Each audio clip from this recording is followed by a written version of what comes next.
Islamic parties aren't just in the Middle East anymore. Belgium, the country in Europe, is scheduled to hold elections in just a few months. There's a rising star in the political landscape there. It's called the Islam Party. Its stated purpose is to implement Sharia and transform Belgium into an Islamic State. Members of the Islam Party won 2 races in 2012. The party is hoping to expand its success this round. Katie Hopkins writes for Rebel Media. She has traveled to the town of Molenbeek. Lots of jihadis there. You may remember it because it was the place the 2015 Paris terrorists plotted their attack. She interviewed the town's mayor, who seemed to regard its ties to jihad as a marginal issue at best. Watch. Were you told that Salah Abdel Salah was a suspected terrorist in Molenbeek? Were you given that list? Were you given that information in October 2016? 15?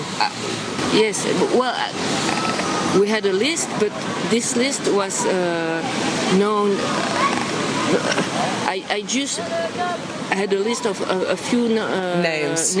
Well, I would say more than 30 names, but it was not the job of the local police to follow those people. Not my job, she said. Katie Hopkins joins us tonight. Katie, that's unbelievable. Are we misreading that because of the language barrier? Did the mayor just say it's not her job to keep track of dangerous people in her community?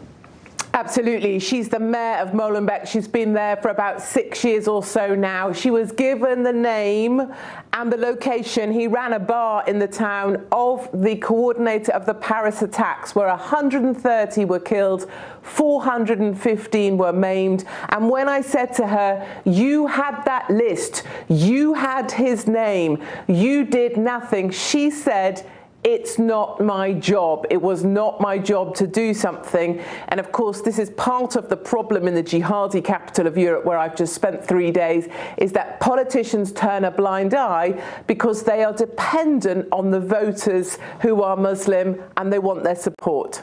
So it's a demographic thing. I mean, at a certain point, you become captive to the people who are changing your society. That's absolutely right. You know, what I've just seen, I've spent 3 days walking the streets of Molenbeek. It's known as a place that other reporters won't go because it's 80% Muslim. There's a lot of Sunnis there, a lot of Salafists, a lot of Shiites, very hardcore kind of religious individuals. But you've got a triumvirate, the perfect storm of a lot of unauthorized mosques, particularly controlled by Iran and money flowing in. You've got one type of population, 80% Moroccan heritage Muslims. And then you've got politicians and police who, I'm told by informers, are taking backhanders, who are happy to turn a blind eye. And that's why you've got terror being plotted in Belgium. But that terror then, of course, drives 2 hours away to destroy people in capital cities like London here, or indeed Paris. And bear in mind, Ramadan is just around the corner.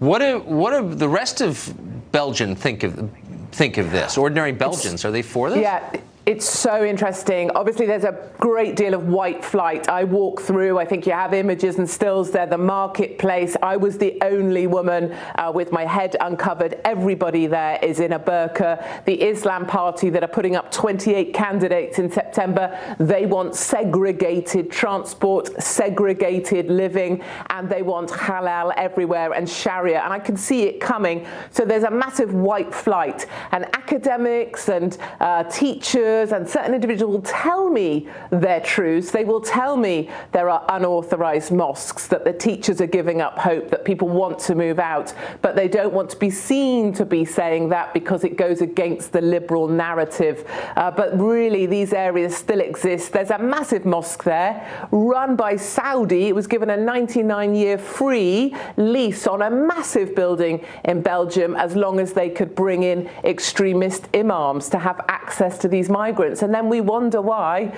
we end up living with the jihadis next door.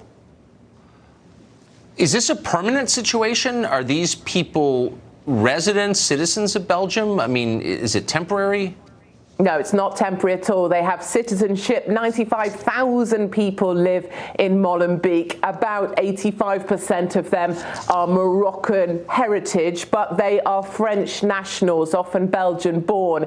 But what's so interesting, in talking to a teacher today who didn't want to be on record, she was saying that her teaching colleagues find that no matter what, how many generations in they are, 3 generations in now, they always have one foot still in Morocco. And that's very very much the point that she made. Those old Islamic and Muslim traditions matter more than any European heritage they may have. Amazing. Not the Belgium most of us think of. Katie Hopkins, thank you very much for that. Thank you, Tucker.